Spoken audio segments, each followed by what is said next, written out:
civilização onde ele nasceu. Mahatma Gandhi disse: se toda a literatura espiritual da humanidade perecesse e só se salvasse o Sermão da Montanha, nada estaria perdido. A montanha é um símbolo.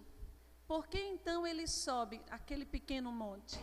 Para significar que nós devemos fazer esse movimento de sair da circunstância imediata das nossas inquietações, das nossas angústias, dos pensamentos, das sensações primitivas, as coisas que estão aqui nos circunstanciando, e elevar o pensamento, sair do contexto para darmos conta de quem somos, espíritos, filhos de Deus. Quem somos nós? Filhos de Deus, espíritos eternos. Então sobe, sai do terra a terra, sai da circunstância que te prende, que te aprisiona, a roda da vida, a sansara de dor e de sofrimento. Te vê como um espírito eterno.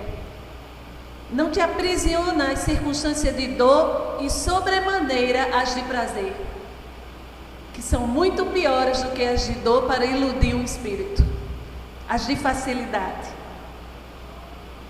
Então vive tudo, todas as circunstâncias, sabendo que elas são impermanentes. Aqui na Terra, todas são impermanentes. Tudo passa. Só não passará a conquista moral, o que nós adquirirmos como espírito. Então a montanha é um símbolo.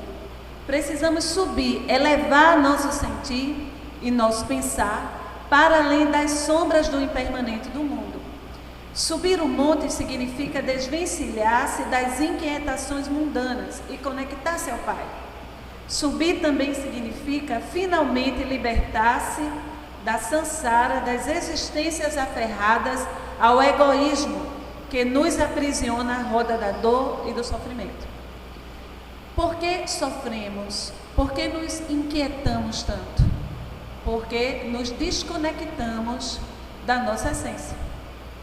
Onde estão escritas as leis de Deus? No Livro dos Espíritos, questão 621, os Espíritos respondem a Allan Kardec que as leis de Deus estão escritas na nossa consciência.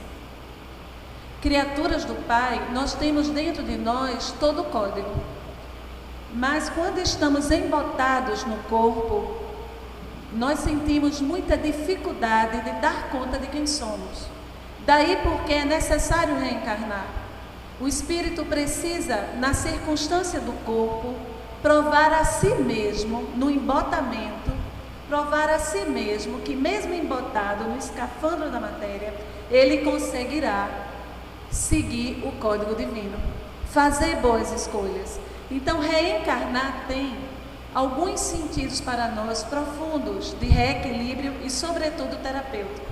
É no corpo físico que nós podemos, de alguma forma, drenar os fluidos deletérios e a desarmonia que provocamos no psicossoma, que é o nosso corpo perispiritual.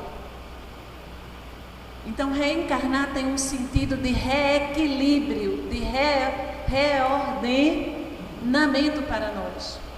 A mais das vezes, quando nós vemos uma pessoa circunstanciada, um espírito circunstanciado num corpo mal formado, com deficiências, com problemas físicos e também problemas psíquicos, o que é que nós temos aí?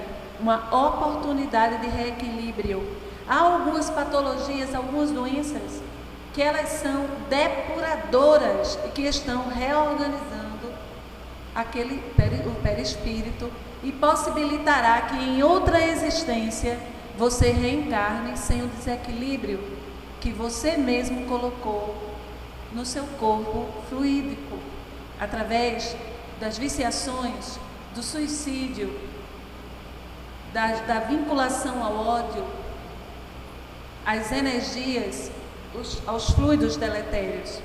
Toda a desarmonia da lei, a lei divina, do código divino, nos deforma. todos os nossos atos que se desviam das leis divinas deixam marcas profundas na nossa pessoa. E nós temos então que reorganizar o que desorganizamos. Então é importante que a gente entenda esse Sermão do Monte, as palavras que Jesus irá proferir, como o caminho, é o código ético. Se eu quero ser feliz, eu preciso implementar essa lei, essa conduta na minha vida. Não adianta, não tem como ser de outra forma. Porque qualquer outro caminho é ilusão. Eu terei que dar conta de mim mesmo e me reequilibrar perante as leis de Deus. Nada pode nos fazer felizes se não estivermos alinhados às leis divinas. Por quê? Na questão 621 está dito de forma bem precisa, porque as leis divinas, elas estão inscritas em nós. Nós somos filhos de Deus. Quando nós desrespeitamos essas leis, nós nos perturbamos profundamente. E só encontraremos paz quando estivermos realinhados a essas leis. Não é que Deus seja punitivo. Deus não pune ninguém. Deus é amor por excelência. Nós que atraímos as circunstâncias que implementamos através da nossa conduta. Então, para os hindus falam em samsara da vida. A samsara é a roda da dor e do sofrimento. Então você pode hoje estar aqui, ó, tudo bem, tudo maravilhoso, aí gira. E quando você vê, tudo a que você se apegava, tudo, beleza, família, saúde, de repente pode sair debaixo dos seus pés. E se você não se sustenta nos valores crísticos, você se desequilibra e cai. Nada nessa vida é permanente. Tudo está registrado, organizado sob o código da impermanência. É necessário que seja assim, para que tenhamos a consciência do que somos de fato, a consciência do permanente. Então, nessa perspectiva, a velhice, o envelhecer, é a grande poesia de Deus para nós. O Pai nos permite reencarnar num corpo jovem, criança, não é? Ficamos jovens, belos, cheios de vitalidade, e daqui a pouco a curva começa o quê? A cair. É o Pai dizendo: presta atenção, você não é esse corpo. Então você ajeita, você bota um botoxzinho, você faz um preenchimento para ficar mais bonitinho, mas não adianta. Você é só uma velhinha arrumadinha, bonitinha. Graças a Deus. E aí nós deixamos o corpo e voamos. Agora nós podemos voar ou cair, descer no despenhadeiro da nossa incúria, conforme o desatino do nosso coração, conforme a afetividade desorganizada.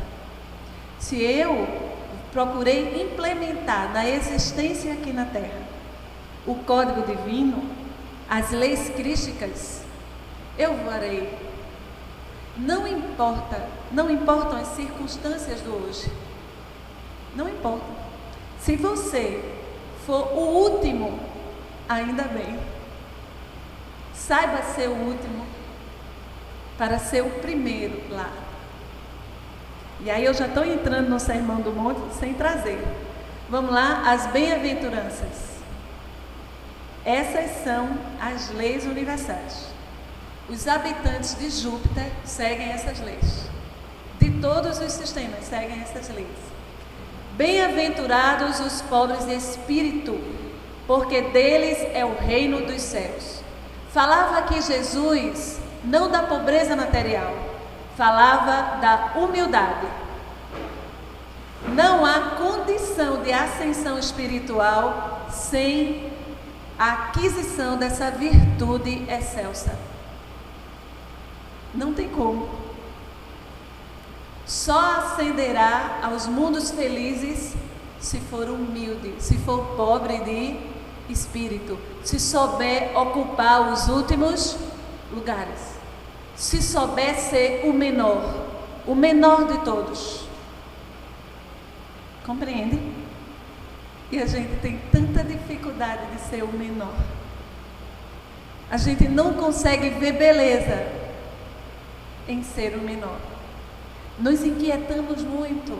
Ainda somos personalistas.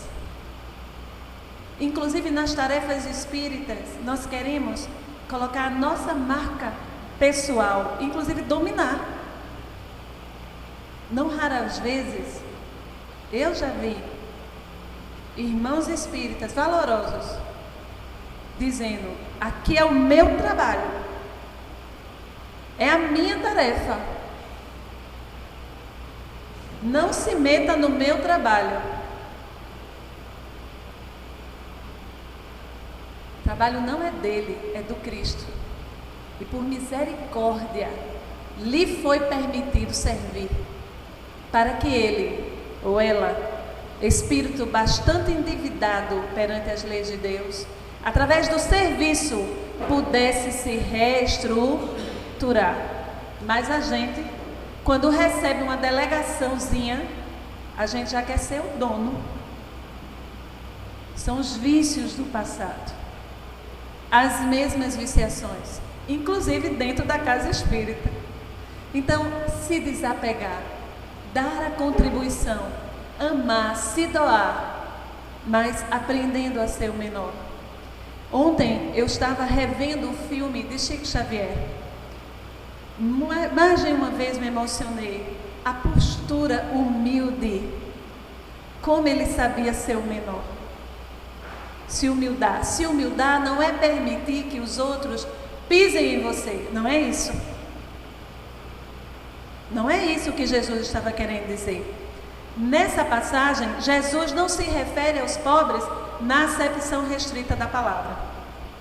A expressão pobre de espírito está subjacente à imagem daquele que já sabe vivenciar a humildade, virtude excelsa, sem a qual não nos desvencilharemos das sombras dos nossos equívocos seculares. Haveremos de nos deixar dobrar e lapidar de nossa pedra moral os excessos de orgulho e de vaidade. Ser menor, permitir-se nas aparências das inquietações mundanas ocupar os últimos lugares. Acreditem, o menor é o maior. É lei. O que sabe ser o menor é o maior. Se assim não for, jamais conseguirá adentrar os planos divinos. Então, saber levar certas situações da vida, colocando-se numa postura de compreensão, trabalhando esse orgulho, essa chaga do orgulho que nós trazemos ainda, procurando. Essa semana eu estava lá na federação trabalhando um tema do Livro dos Espíritos que era os sacrifícios, e fazendo a interpretação espírita dos sacrifícios, do politeísmo.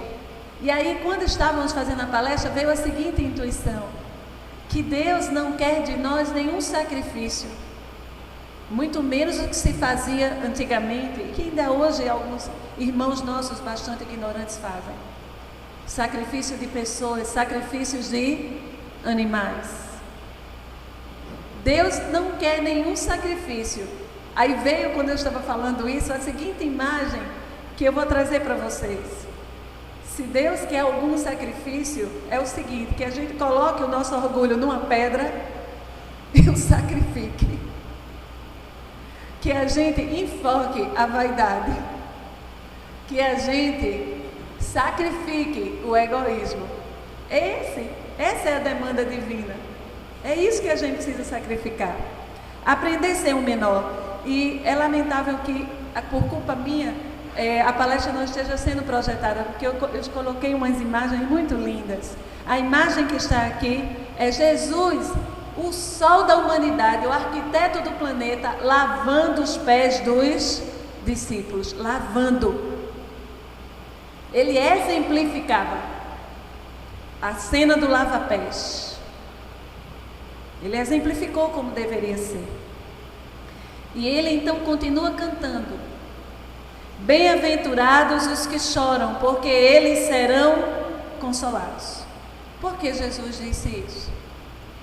Porque há risos que são esgares. Porque há prazeres que são o prenúncio da queda. Porque há situações aparentemente felizes que são a porta do precipício para um espírito. Há pessoas que estão hoje chorando, sofrendo. Ainda bem.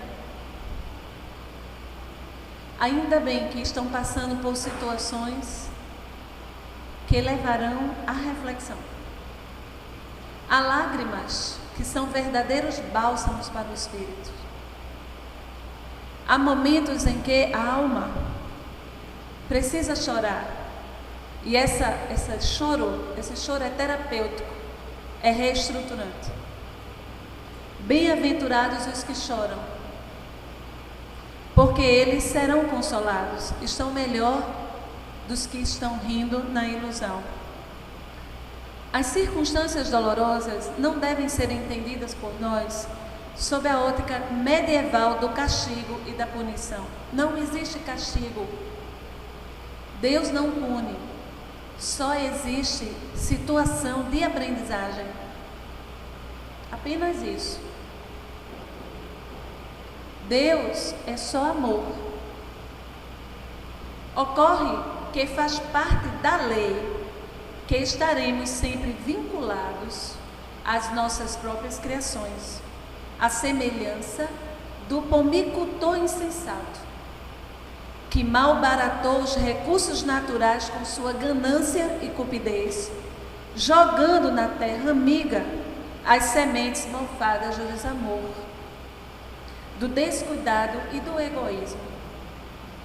Por implicação lógica desse semear, não poderá esse pomicultor andar por campos verdejantes nos quais os frutos sejam abundantes. Caminhará pelas vias ressecadas de afeto. Se você malbaratou os afetos, não poderá caminhar entre afetos. Se numa reencarnação a sua obra afetiva foi destruir lares, promover a desarmonia nas famílias, você reencarnará com dificuldade de se situar na família e de organizar a sua própria família. Não é castigo, é simplesmente situação de aprendizagem. É isso que se quer dizer aqui, ó. Caminhará pelas vias ressecadas de afeto, para dar valor, para entender, para compreender o significado profundo do que vem a ser uma família. E a possibilidade, não é, divina que é uma família. Nós não estamos dizendo aqui, e a doutrina espírita, ela jamais condena o divórcio. Aliás, o divórcio é lei humana. Não é isso. Inclusive há situações que é necessário o divórcio, porque se ele não ocorrer, haverá uma desarmonia maior. A questão não é essa. A questão é valorizar a família, valorizar o cuidado nas relações familiares, cuidar das pessoas, amar as pessoas, trabalhar o cuidado. O cuidado é uma palavra que por excelência está dentro da família. Família é isso. Você não está na família para ser servido, mas para servir. E servindo, você atrai para si o amor e o cuidado também. Mas muitos de nós organizamos família e estamos na família sem dar conta disso. E a família é a organização que eu necessito. Muitas vezes dentro de casa estão pessoas com as quais tenho profunda dificuldade de relacionamento. Houve todo um trabalho dos espíritos benfeitores que tutelam a nossa reencarnação para que você estivesse diante dessa pessoa, desse jeito. Não existe o acaso. E essa pessoa é difícil mesmo. Por exemplo, aquela filha inquieta, desobediente, que não consegue, você ensina a menina nada de captar os valores e os princípios. Foi a sua amante de reencarnação passada. Foi você que ensinou a ela esses valores.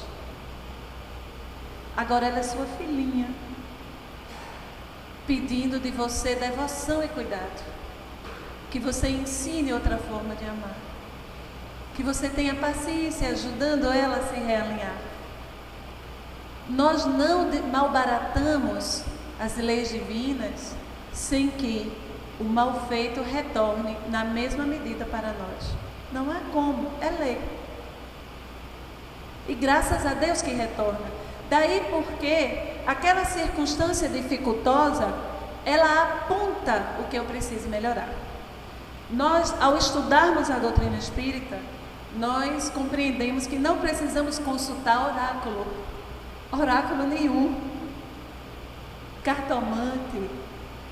Você quer saber o que foi? O pessoal gosta de fazer terapia de vida passada, não é? Eu não tenho a menor vontade de saber. Olha, porque o que eu já vejo agora já é suficiente.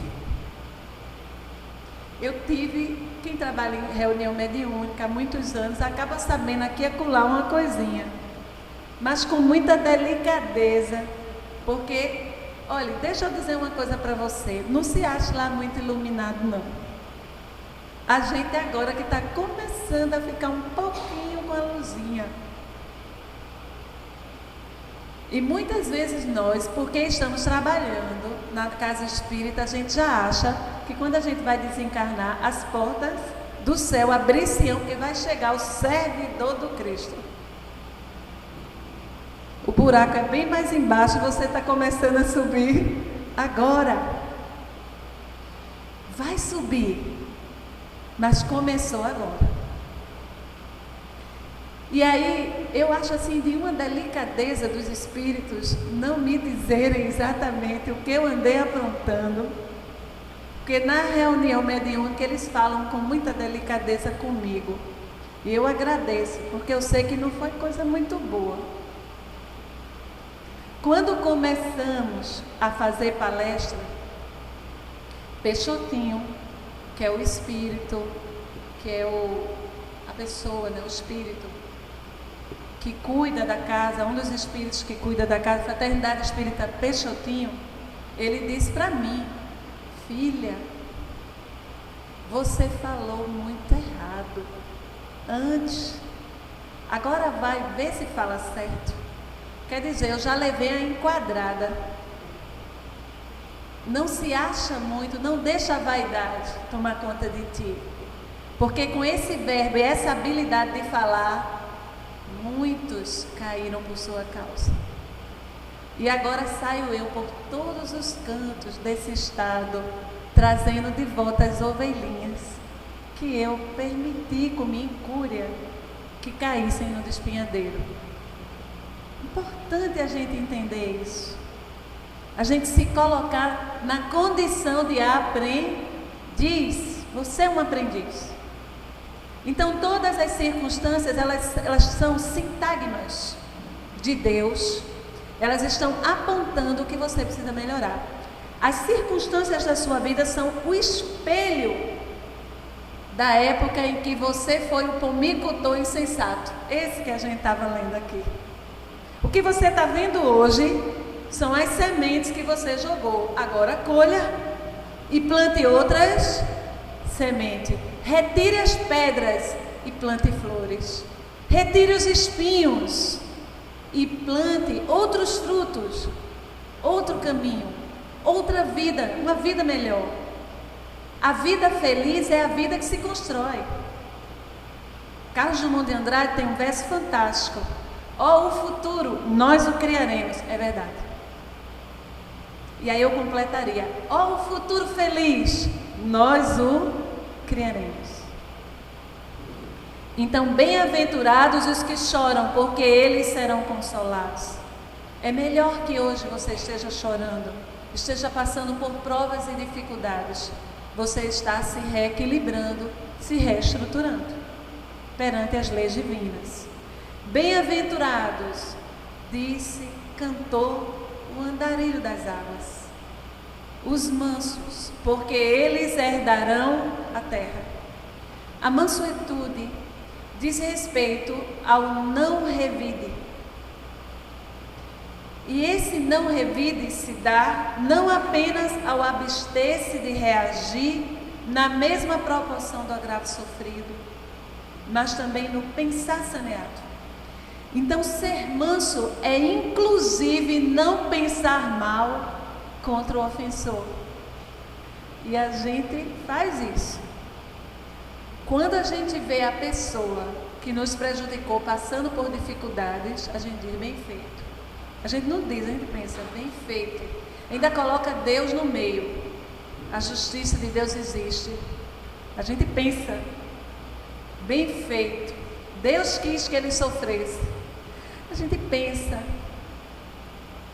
A gente constrói conexões através do pensamento. Ser manso é não querer mal nem no pensar. Mas veja bem, se você já consegue ficar calado, já está melhor. Se você consegue não revidar fisicamente, já deu um grande passo. Se ainda está soltando cobras e lagartos psíquicos, começa a sanear com a oração o psiquismo. Há algumas pessoas que realmente é muito difícil para nós ficarmos junto delas. É uma questão fluídica. São pessoas que não gostam de nós, pessoas difíceis. E quando a gente encontra essas pessoas, há um sofrimento. A gente se sente mal. Então, Jesus não pede que a gente fique dando beijinho, um abraço, não é isso. Porque isso é hipocrisia, isso é falsidade. Você não gosta? Você ainda não aprendeu a amar aquela pessoa? Mas você precisa sanear seu pensamento através do equilíbrio da emoção. Há pessoas que, quando nós encontramos, elas provocam uma desorganização aqui na nossa emoção. Então você, ó, lá, na hora que encontrar a pessoa, Senhor, ajuda-me. Tem uma pessoa quando eu encontro, que eu não consigo nem dizer uma frase, eu só digo Jesus, Jesus, eu digo Jesus, assim, rapidinho. Porque é difícil, são desafetos do passado. Existem marcas. Então, se você já consegue sanear sua emoção, procurar ficar em paz diante dessa pessoa, você já está melhorando. O próximo passo é amar essa pessoa. Mas você tem que dar um passo de cada vez. Senão, não é real. As mudanças, elas precisam ser construídas. E Jesus sabia disso. Ele sabia que a gente não poderia ser o que ainda não tínhamos condições. O que eu estou lendo para vocês, isso que eu fico lendo, é um texto que eu escrevi essa semana, quando eu estava me preparando para vir para cá. Toda semana eu escrevo num blog. Mônica sempre lê, sempre comenta. É uma tarefa, é um dos trabalhos. Toda semana eu escolho um tema e escrevo nesse blog. Um tema assim. E aí, como eu estava estudando, me preparando para vir para a Casa dos Humildes, fazer essa palestra, e lendo Amélia Rodrigues, lendo o Sermão da Montanha, e aí me deu vontade de escrever, porque era o dia de escrever no blog. Eu disse, eu vou escrever sobre isso. E estudando, eu fiz o texto do blog, estudando para vir para cá. Então, o que eu estou lendo é o resultado do estudo. Compreende? Que eu não digo que foi só eu quem escrevi, porque a gente não sabe quem fica por perto nesses momentos, né? Ser manso é aplicar o iluminado ensinamento expresso na seguinte passagem do Evangelho de Mateus. Ouviste o que foi dito, olho por olho e dente por dente. Eu, porém, vos digo que não resistais ao mal. Vamos parar aqui. Não resistir ao mal não quer dizer não se defender. Isso, Jesus não disse isso. A defesa é inclusive caridade. Porque se defendendo, você impede que o outro machuque você e que a situação do outro como espírito fique pior do que já é. Se você consegue impedir, por exemplo, que o outro mate você, só fica registrado na sua folha corrida de espírito uma tentativa de homicídio, mas não fica o homicídio. Então quer dizer, você ajudou ele. Compreende isso? A defesa é permitida. Você não vai ficar parado esperando que a outra pessoa fira você. Nós devemos nos defender, ter auto-amor, instinto de preservação e de cuidado. Porém, quando Jesus disse isso, ele diz: vos digo que não resistais ao mal, mas se qualquer te bater na face direita, oferece-lhe também a outra. Isso é uma alegoria. Quando Jesus diz, oferece a outra face, ele estava querendo dizer, empatiza com o teu agressor. Olha para ele. Vê a condição dele, pobrezinho de Deus. Violento, distante da felicidade. Empatizar. Dar a outra face é olhar e compreender a condição ainda de inferioridade do seu irmão. Seu irmão. Aqueles seres, irmãos nossos, reencarnados, que são psicopatas, são nossos irmãos. Eles não sentem, eles não têm capacidade de sentir. Quanto mais depurada a capacidade de sentir de uma pessoa, mais sensível, melhor ela está espiritualmente. Você quer perceber a condição espiritual de uma pessoa? Veja o nível de sensibilidade dessa pessoa para o belo, para a compaixão, para empatizar. Quanto mais sensível, mais evoluído. Quanto menos evoluído nas primeiras reencarnações, mais insensível. O psicopata é um irmão nosso em suas primeiras reencarnações, sabia disso? Começo de caminhada, pobrezinho. Ele pode estar num corpo bonito, assim, ser uma pessoa, inclusive, já ter desenvolvido alguns aspectos da intelectualidade.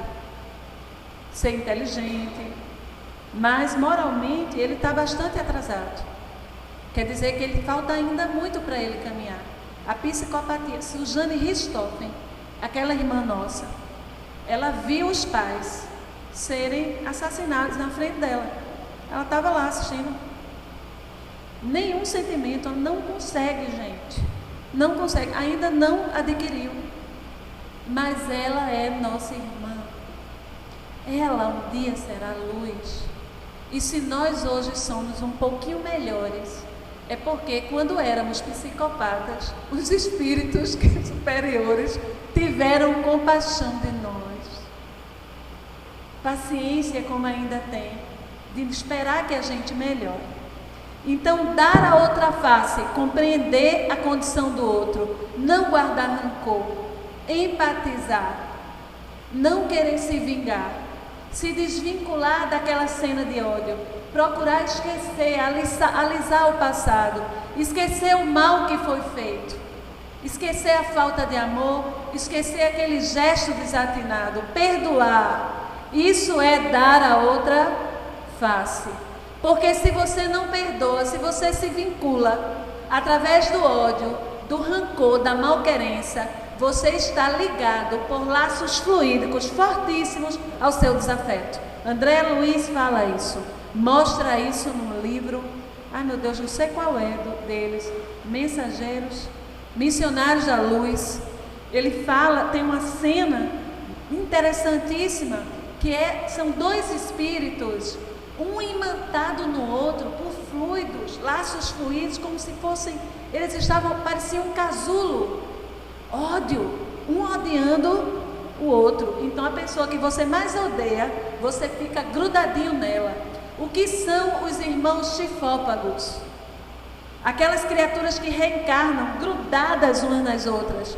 É a materialização no corpo físico do que acontece espiritualmente. É o ódio aquilo ali.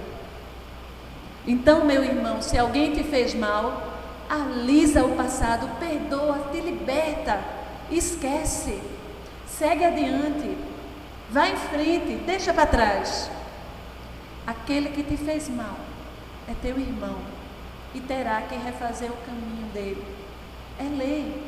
Uma vez as pessoas, tem aquela ponte de Itamaracá, em cima de Itapissuma, uma vez vi um carro ali, uma família inteira, e de repente o carro caiu, perdeu o controle o motorista perdeu o controle, não tinha bebido nada, e o carro caiu e morreu todo mundo afogado. Sabe o que foi aquilo? Reajuste. Aquele grupo familiar, todo ele foi responsável pelo afogamento de várias pessoas. Precisou alguém se vingar? Não. A lei é a lei, você atrai. Eles se reajustaram, eles se reequilibraram, se libertaram, não é? Então a gente não deve ter rancor, a gente não deve querer ir atrás do outro, tomar satisfações. O que são aqueles irmãos que desencarnaram, gente, naquele avião da Air France, na altura ali de Fernando de Noronha? O que é aquilo?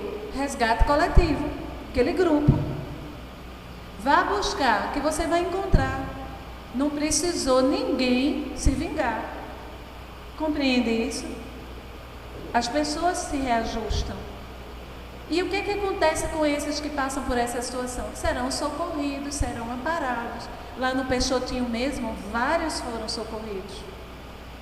Trouxeram em alguns outros grupos mediúnicos da psicosfera aqui de Pernambuco.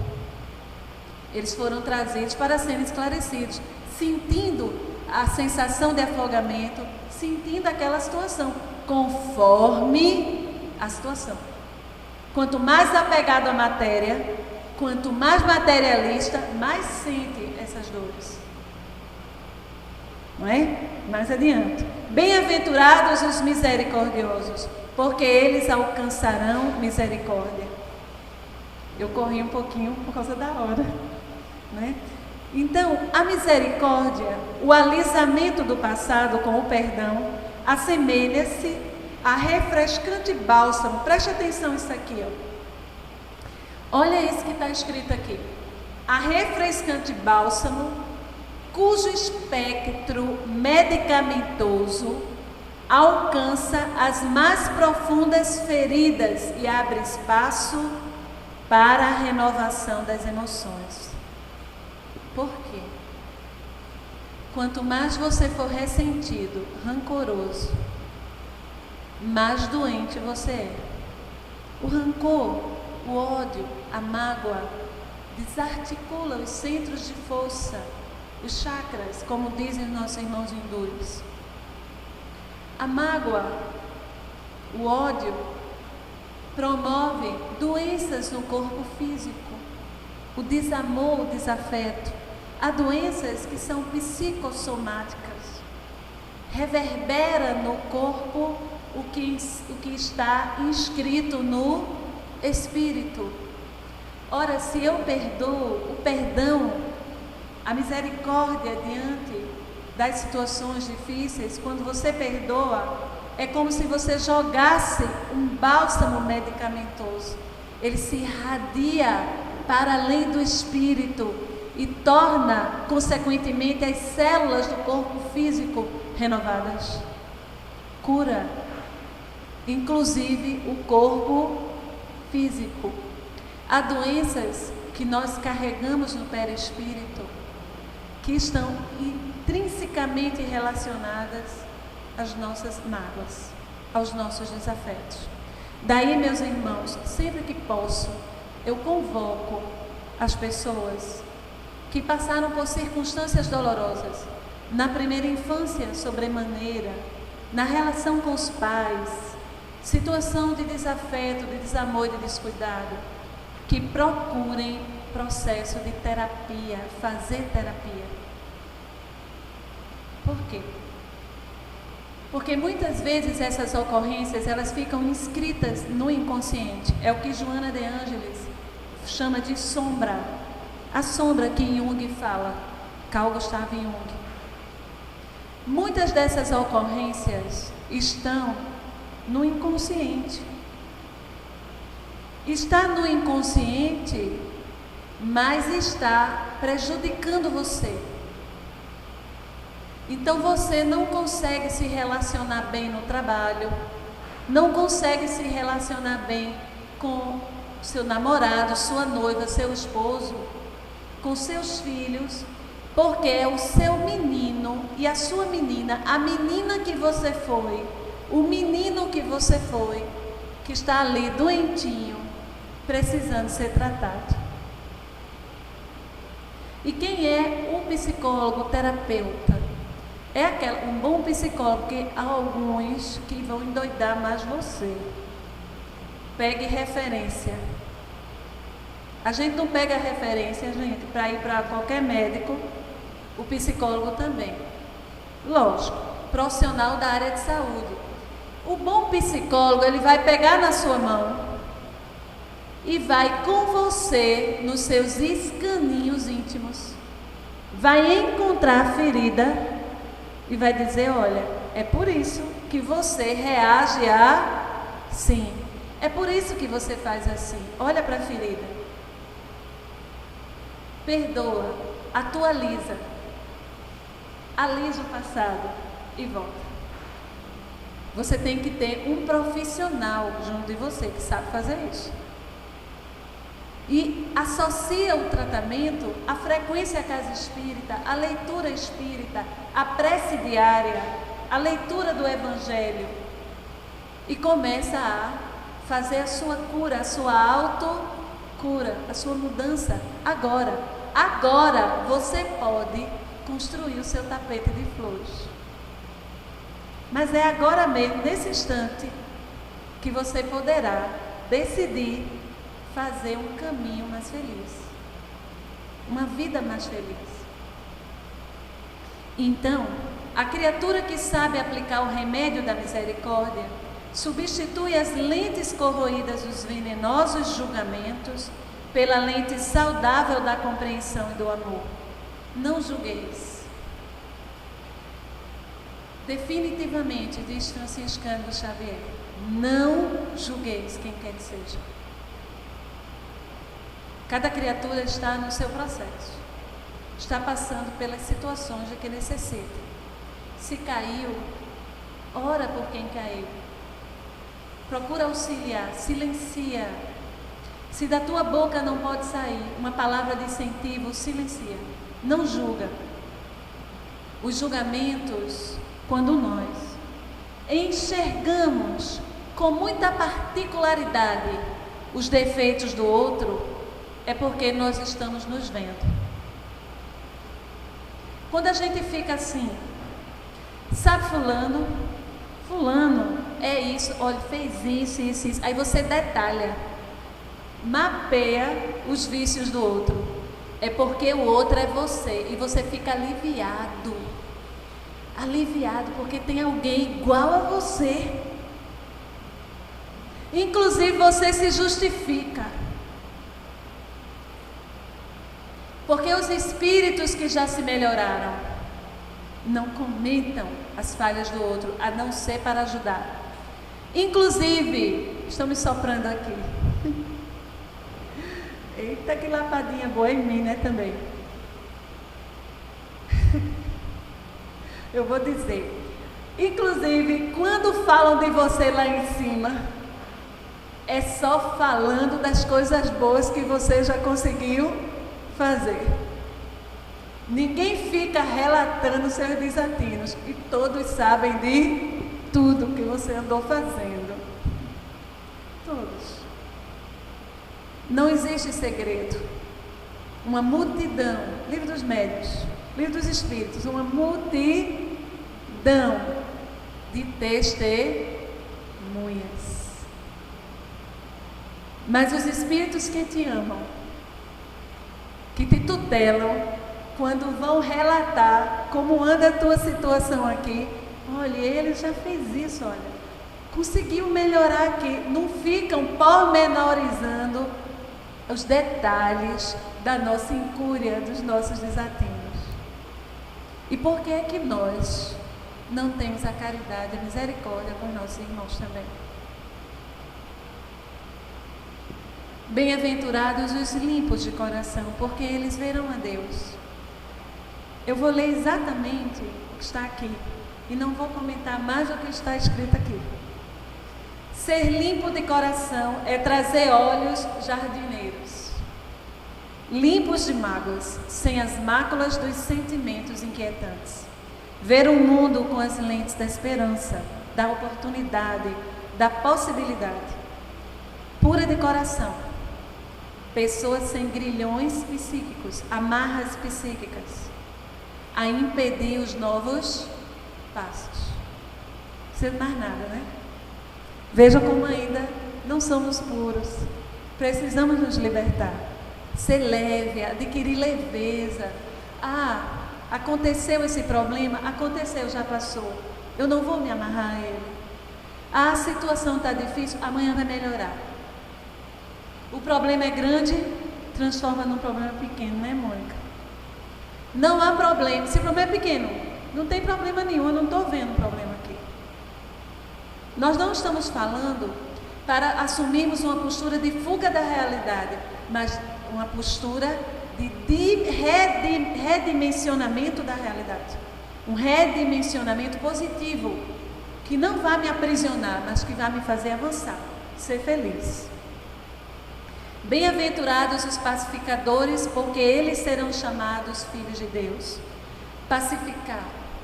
Pacificar é silenciar as ofensas, motivar-se a compreender, retomar a caminhada, banhar-se na água cristalina do entendimento, procurar criar o entendimento, procurar criar situações de compreensão, de reatamento daquilo que ficou desfeito.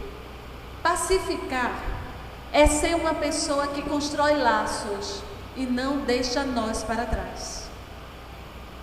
E quantos nós cegos a gente anda deixando por aí?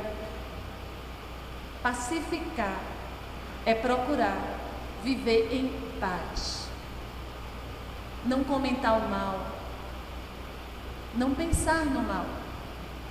Pensar no bem, agir no bem, trabalhar para o bem.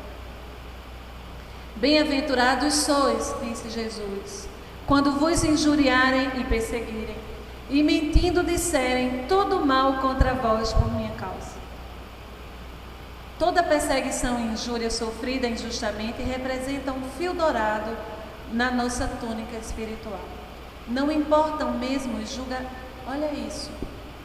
Não importam, não tem nenhuma importância os julgamentos adoecidos de quem não aceita nossa forma de ser.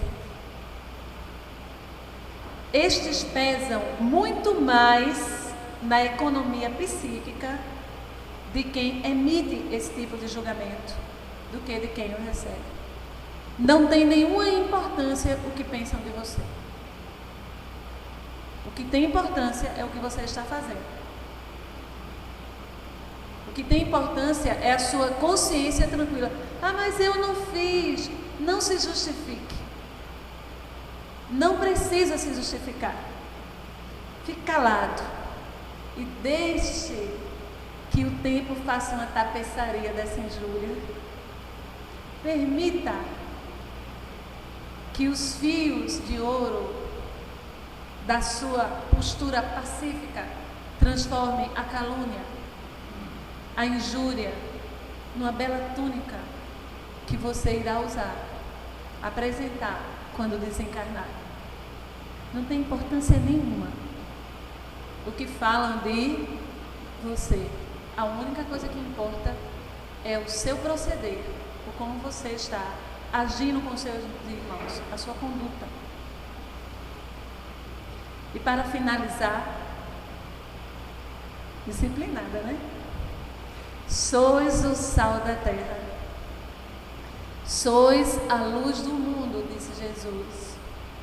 Nessas imagens de profundo significado para nós, os pequeninos da terra, nosso irmão maior nos convoca a buscar a essência divina que pulsa para emergir dentro de nós. Poderemos, nos lembra Jesus, conforme formos luarizando nossa forma de estar no mundo, ser o sal da terra, isto é, ser fonte de equilíbrio, de saneamento, de renovação onde estivermos. Ser a luz do mundo. Aqui, o cantor da vida expressa seu amor por nós, sua esperança de que saberemos vencer a longa noite fria de nossas vacilações e conseguiremos ser finalmente um dia ensolarado e aquecido, cada um feito o esforço pessoal e intransferível de autoiluminação. Será o mundo sal da paz, luz da pacificação da terra renovada. Nós ainda estamos aprendendo a ser no mundo. Ser no mundo é saber enfrentar essas vicissitudes, essas dores, essas dúvidas, essas inquietações. Aqui estamos ainda agrilhoados, mas nós precisamos aprender a ser ao mundo, que é atualizar essas circunstâncias impermanentes e começarmos a ajudar Jesus concretamente a transformar a terra no mundo de paz. Parar de se queixar, parar de lamentar e ser ao mundo. Inscrever-se nas hostes do Cristo, onde estiver, dentro de casa, no trabalho, na rua. Viver o código ético da humanidade, implementar o código ético, que é o Sermão do Monte, as bem-aventuranças, na sua conduta, em casa, onde você estiver. É isso que Ele nos pede. Ele ainda nos espera, de braços abertos, nós, suas pequeninas ovelhas, que nós saibamos subir o monte, que nós saibamos chegar lá nas alturas, sem olhar para trás. Muita paz.